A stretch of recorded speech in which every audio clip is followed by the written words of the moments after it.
people are afraid of dying, but our first guest today argues that instead of fearing death, we should look forward to it. Jennifur Diamond was in a car accident in her early 20s along with her boyfriend Tony, who died. Jennifur doesn't remember the accident at all, but she does remember a white light and a being who imparted wisdom on her. And when she woke up, she says she was able to hear the thoughts of everyone in her hospital room and know all of their names as well. Today, she's here to talk about her book, Waking Up Psychic: Life After My Near-Death Experience. Great to have you here. You knew their names too? I knew the nurse's name and the doctor's name because those were the only two that I saw in my room when I wasn't awake for 20 plus hours. Wow. Yeah. So kind of recap a little bit. We gave the overview of the story, but from your own words, you were in an accident. Your boyfriend at the time did not make it. You were in the hospital for a while. You woke up and kind of take it in your own words. What happened? We were both in the hospital for 2 weeks because he was in a coma for 2 weeks and I was in the same amount of time. So as I was slowly waking up over the course of the first week, every time I woke up, it was I was coming through a little bit more. But the second time I woke up in the hospital was when I communicated a little bit with the nurse and told her her name, and she was a little taken back considering we had never met and I had already been in there a few days. And that was when everything changed, when I realized things were very different, because I was able to, you know, kind of hear what was going on in her thought process as opposed to what was coming out of her mouth. So it was a little frightening, to say the least.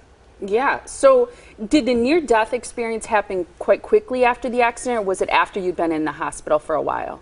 It happened, I went from literally being in the car to next minute being in a completely different place, communicating with somebody that I would describe as God. It was, you know, somebody, I never was able to see his face, but it was a white light, and for the next 20 plus hours, there was a lot of conversation going back and forth telepathically, and he was telling me what was going to happen over the course of my lifetime from that point on.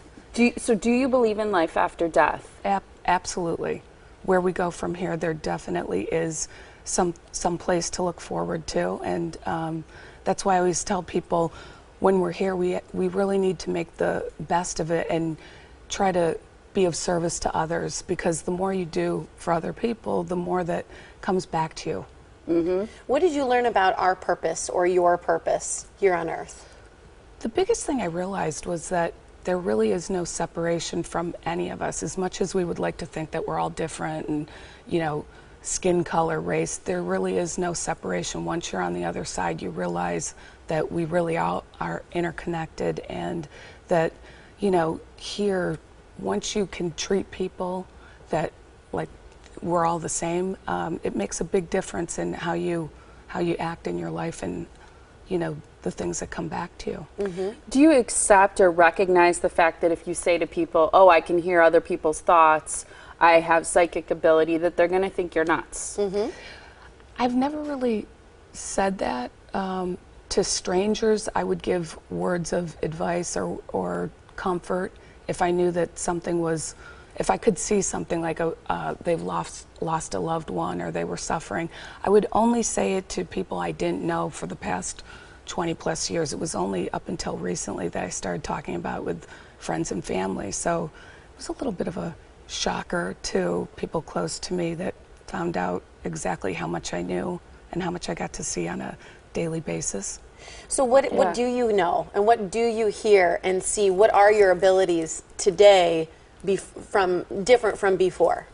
Well, I always like to say it's the two voices that people have, the one that comes out of their mouth and the one that is going on in their head, and I'm able to see both of them, and there's a very big difference of what goes on with people as opposed to how they act. A lot of people, for whatever reason, are suffering and aren't able to talk about it, or they put on a good face, so to speak. So I'm able to see the real side of people as opposed to what most other people get to see, and you know, that wall that a lot of people put up. Do you get to choose it? Because you know, it's interesting. I think some people who believe in psychic abilities and some who don't, you know, a lot of different stories you hear. Sometimes it just happens, but you can't control it. Can you control it? Is it all the time? It's all the time, and over the years I've learned to kind of be able to tune it out a little bit, so to speak. But the one thing that I can't pick and choose is the information that comes to me. So, you know, if somebody wants to know,